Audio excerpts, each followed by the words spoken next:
Bu Dede. Iya, Lagi Pak. sibuk nggak, Bu? Enggak, kenapa? Oh, boleh saya duduk? Boleh. Mau di mana? Sini boleh ya? Oh iya. Di mana? Ini Bu, saya teh sebetulnya nanti jam 11-an Jam 11, oke. ada pembelajaran. Tapi saya ingin ada seorang observer. Oh gitu. Apakah Bu Dede bersedia untuk menjadi observer? Jam 11 ya? Ada jadwal tidak, Bu? Jam 11 sekarang jam 9. Jam 11 bentar dulu. Oh, enggak ada. Oh, kebetulan ada ya? Kebetulan. Oke, Jadi bisa kayaknya ya. jadi nanti Ibu jadi observer ketika saya belajar ya. Boleh. Nanti kan jam 11 ya kebanyakan ya. Di kelas mana, Pak?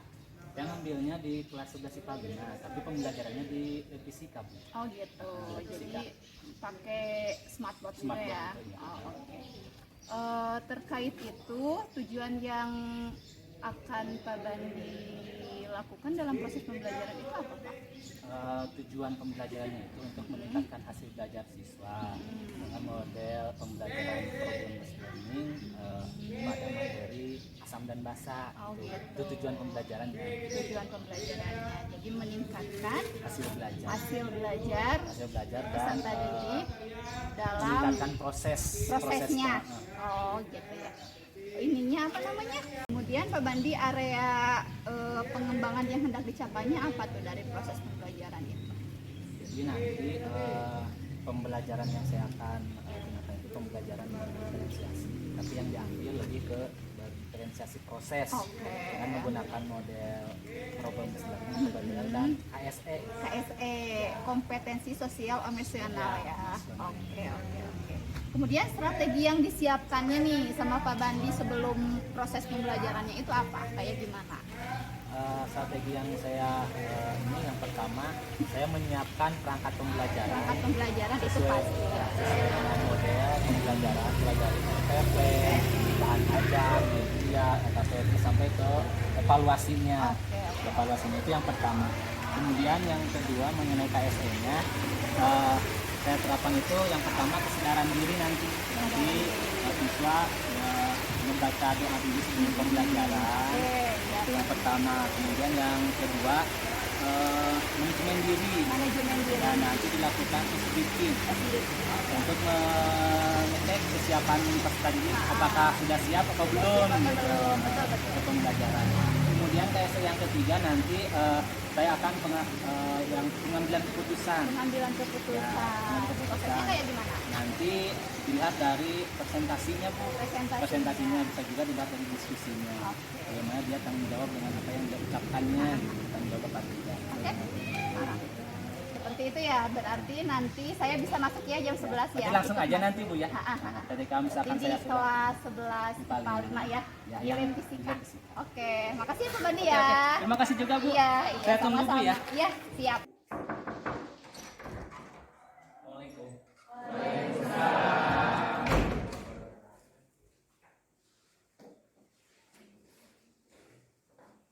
Bagaimana kabarnya hari ini anak-anak? Sehat ya? Sehat. Oke, sebelum dilanjut ke pembelajaran hari ini, alangkah baiknya kita berdoa terlebih dahulu agar ilmu yang akan kita dapatkan berkah dan mudah dipahami. Silakan dipimpin doa terlebih dahulu. Ketua kelasnya siapa? Adi ya? Silakan Adi. Duduk siap sebelum belajar, berdoa mulai. Selesai, ucapkan salam. Assalamualaikum warahmatullahi wabarakatuh. Waalaikumsalam warahmatullahi wabarakatuh. Hari ini hadir semua? Ada yang nggak hadir? Siapa yang tadi izin teh? Azkia ya? Izin keluarga? Oke. Untuk selanjutnya, hari ini kan kita belajar kimia. Bapak tanya dulu, sudah siap untuk belajar kimia? Siap. Oke, Bapak cek kesiapannya dulu ya. Bapak akan kasih speaking. Kalian nanti tinggal ikuti instruksinya. Biru, kuning, hijau. Fokus. Kuning, hijau, biru,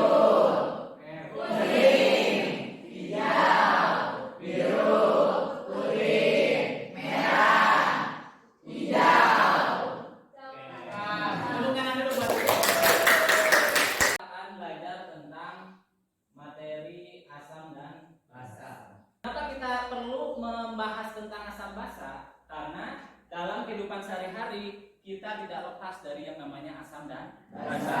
Hanya saja mungkin kita belum tahu yang kita gunakan atau yang kita konsumsi itu apakah termasuk asam atau basa. Makanya kita pelajari hari ini yaitu mengenai tentang asam dan basa. Namun sebelumnya, sebelum lebih lanjut ke pembelajaran materi hari ini tentang asam basa lebih jauh, Bapak akan coba cek pengetahuan awal kalian melalui pretest. Pretest ini hanya untuk mengukur kemampuan awal kalian saja tentang materi asam dan basa. Tidak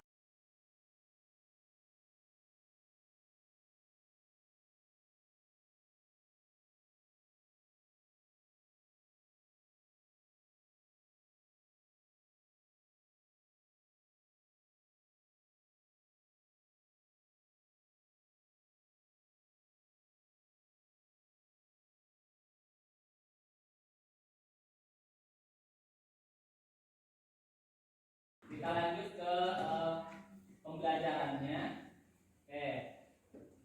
Minggu sebelumnya kita mempelajari tentang apa? Kesetimbangan. Yang namanya kesetimbangan berarti artinya seimbang. Ada beberapa faktor yang mempengaruhi kesetimbangan. Betul ya? Betul. Yang pertama apa? Konsentrasi. Kemudian yang kedua, suhu. Yang ketiga, tekanan dan volume. Itu faktor yang mempengaruhi kesetimbangan. Minggu yang lalu juga kita belajar tentang mengenai amonia ya. Pertanyaannya, apakah amonia itu bersifat asam atau basa? Nah, kita pelajari hari ini, apakah amonia itu termasuk ke dalam asam, apakah termasuk ke dalam basa? Selanjutnya, untuk tujuan pembelajaran kita hari ini. Nah, bisa dilihat di sini, tujuan pembelajaran untuk hari ini melalui pendekatan saintifik dengan model pembelajaran problem-based learning, peserta didik dapat memahami, membandingkan serta menyimpulkan konsep asam basa menurut Arrhenius, Bronsted-Lowry, dan Lewis. Itu tujuan pembelajaran kita hari ini. Terus selanjutnya, Bapak boleh minta tolong, Win, dibagikan LKPD-nya.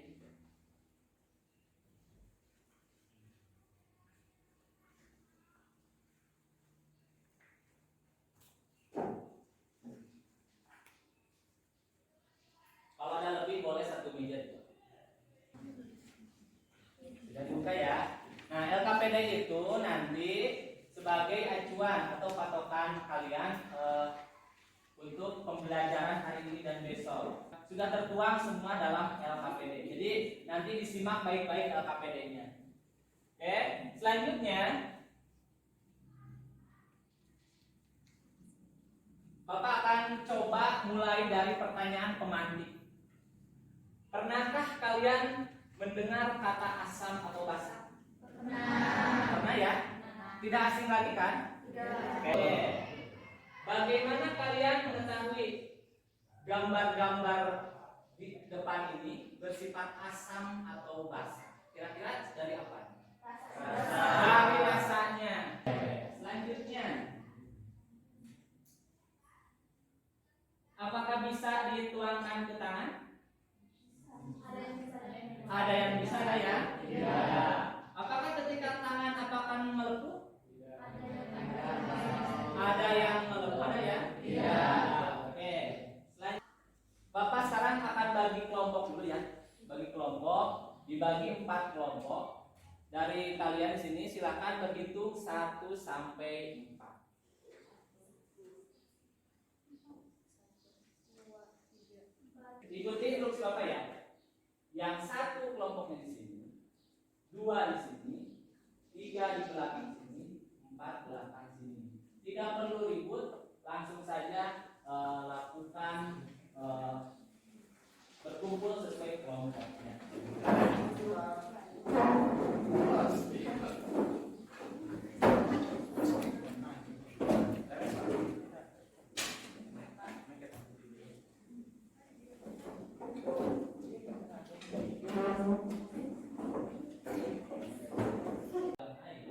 Akan terionisasi itu menjadi Na plus dan OH. Sementara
Assalamualaikum warahmatullahi wabarakatuh.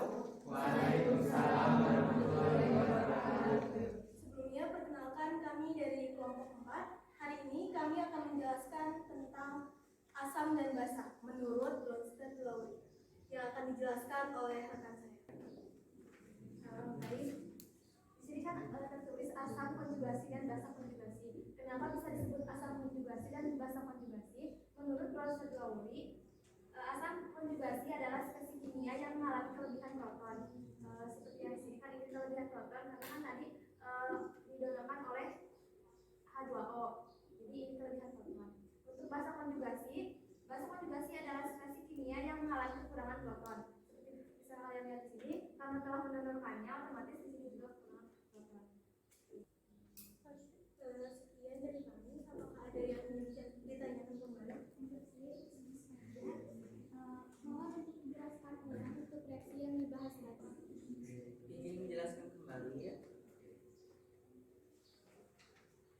Jadi mula-mula senyawa NH3 tambah H2O setimbang dengan NH4+ tambah OH-. Menurut Bronsted Lowry juga, kenapa bisa disebut asam? Karena asam adalah senyawa yang mendonorkan atau memberikan satu proton ke senyawa yang lain, sedangkan basa adalah yang menerima proton dari asam gitu. Jadi ya senyawa lain. Apakah cukup? Cukup ya. Oke, kalau Bapak klarifikasi, tadi Adi menjelaskan bukan donor pasangan elektron, tapi untuk yang Bronsted Lowry itu mendonorkan proton. Jadi oke. Silakan dilanjutkan. Cukup sekian dari kelompok 4. Kami ucapkan terima kasih dan mohon maaf apabila banyak kekurangan. Wassalamualaikum warahmatullahi wabarakatuh.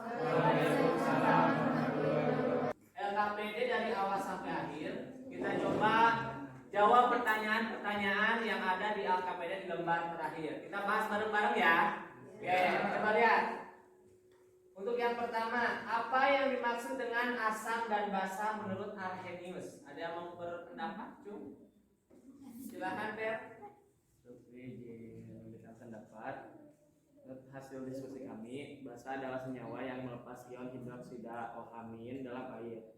Sedangkan asam adalah senyawa yang melepas ion hidronium K3O+ atau ion dalam air.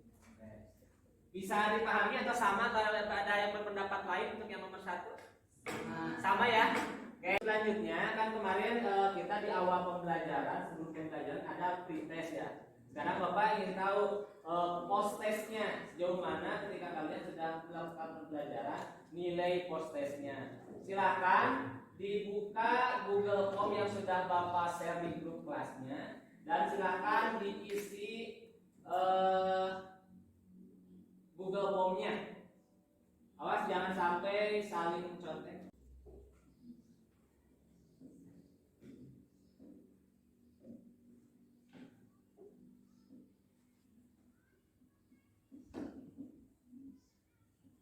Satu menit lagi.